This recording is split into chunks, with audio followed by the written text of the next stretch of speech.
Hi, I'm Michelle the Irritable Vegan and I'm excited to show you the one recipe you need all summer to feed your FODMAPed face.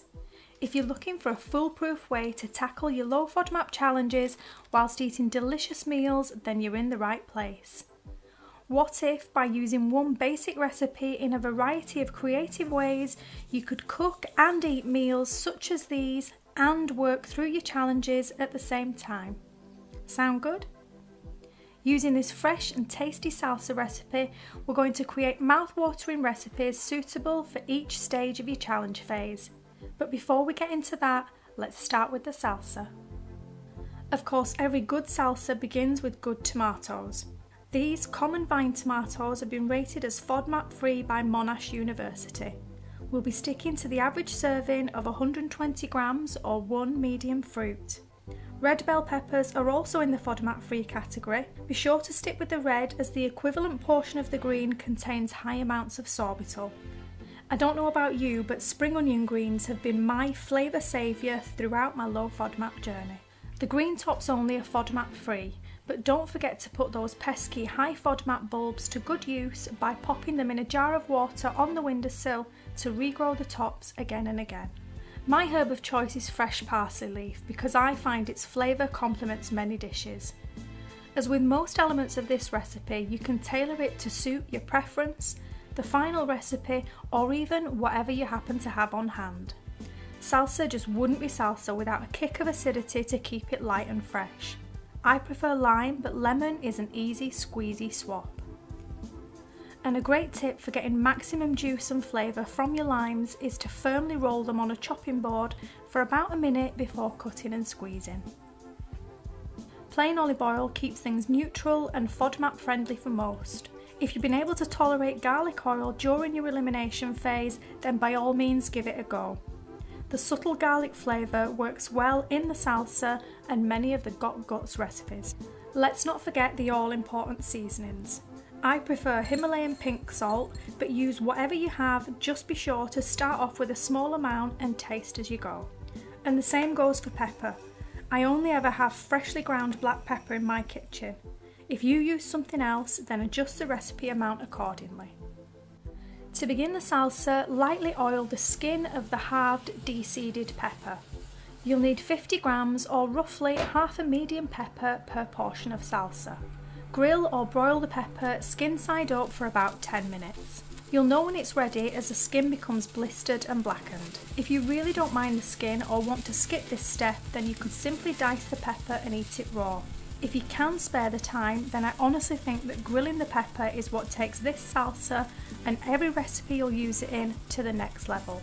If your main reason for not doing this step is time, then the good news is that these grilled peppers can be prepped ahead in bulk and store really well for several days in the fridge. As soon as the peppers are done, carefully place them in a glass jar with a lid and leave them to one side for 5 minutes. For each portion of salsa, you'll need 15 grams of spring onion greens. This is roughly about the amount you'd get from 3 spring onions.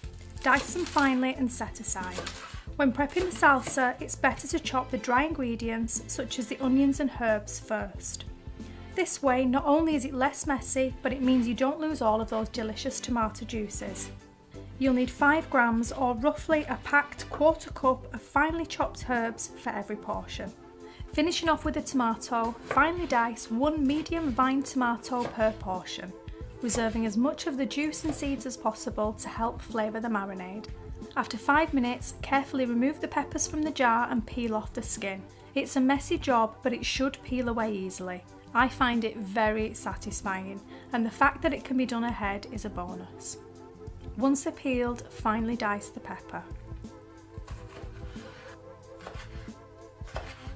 Mix together the tomato, pepper, spring onions and parsley. Season to taste, but bear in mind if you're making this ahead of time, the flavours deepen as the salsa marinades, so you might want to go easy at first. Add 2 teaspoons of oil to 1 teaspoon of acid.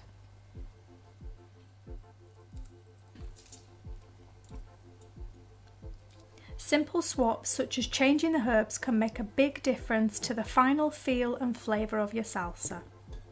This might not seem that important, but if you are planning on using this one recipe for all of your challenges, then having alternatives will make a big difference to your overall challenge experience.